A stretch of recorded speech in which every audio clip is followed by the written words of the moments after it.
Good morning and a happy Thursday. Welcome to today's episode of Morning Wealth. Three things that we will talk about. Mr. Mnuchin's new bill proposal. Bridgewater is shifting its strategy. And ECB Chief Economist Lane's comments on the euro. A broad rally in the US stocks on Wednesday lifted the Dow above 29,000 for the first time since February and sent the S&P 500 and Nasdaq to new records. S&P 500 advanced about 1.5%, setting its 22nd record close for 2020. The Dow was up 1.6%, the highest close since February 20th. It's just about 1.5% below the record, while the Nasdaq was also up about 1%. Oil tumbled to its lowest level in more than 3 weeks in New York on the expectation that the refinery demand for crude will weaken in the fall due to maintenance. Precious metals were also down across the board, led by platinum, while copper held its rally on the London Metal Exchange. In terms of sectors, utilities, materials, real estate, communication services and healthcare all were up above 2%, while the industrials and financials were also higher. The only sector that was closed lower was the energy sector, which is down 0.42%. This is on the S&P 500. Data that we saw yesterday on the labor market also suggested that the recovery is underway, albeit a slow one. The US non-farm private sector added 428k jobs in August, according to the ADP data that we saw. The figure came well below the expected gain of about 1.17 million jobs. So investors will be watching the August jobs report that's going to come out on Friday. Today, we also have the initial claims report, jobless claims reports that will come in. Bloomberg Economics is expecting the claims to come in at about 970k, down from about 1 million that we saw last week.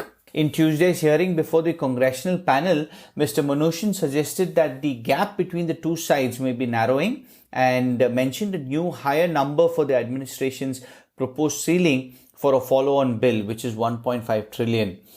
The secretary also indicated that the Trump administration has softened its opposition to a Democratic proposal to apportion more money for state and local government. So that has a bearing on markets because the market is running up with the fact that we would be getting more stimulus from the government. So currently there is a executive order passed by Trump for the $300 additional support that is being given. The bill will obviously help and cement this support that the government is lending.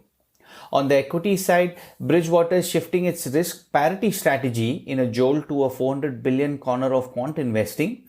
The all-weather portfolio is moving into gold and inflation-linked bonds as alternatives to conventional debt is what is being reported. It's also diversifying the countries it invests in and finding more stocks with stable cash flows. The idea is to replicate the long-term positive returns typically generated by bonds while finding alternative ways to hedge a downturn in stocks. This is an interesting development by the leading hedge fund in the world. It just goes to show that, the hunger for yield is not only taking people higher in terms of the risk in the debt on the fixed income side, but also moving towards equity where dividends and where dividends can form the income that you're looking at. On the Forex side, the record-breaking moves in the S&P 500 has drawn investors into US assets and in turn the US dollar.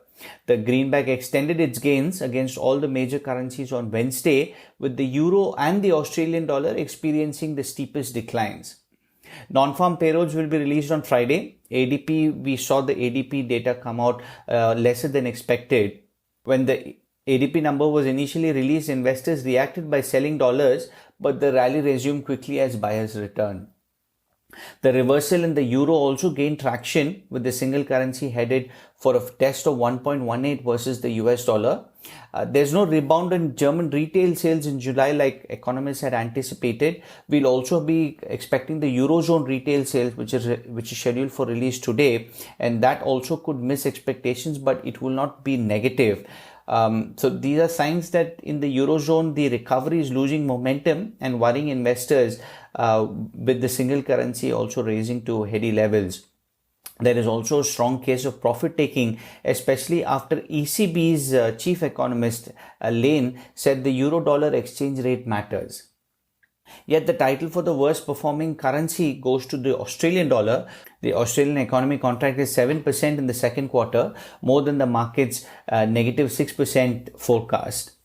Having hit one-year highs on Monday, Aussie dollar is vulnerable to a deeper correction, especially with weaker manufacturing activity, a cautious RBA, and rising China-Australia trade tensions. So that's something that we need to watch out for.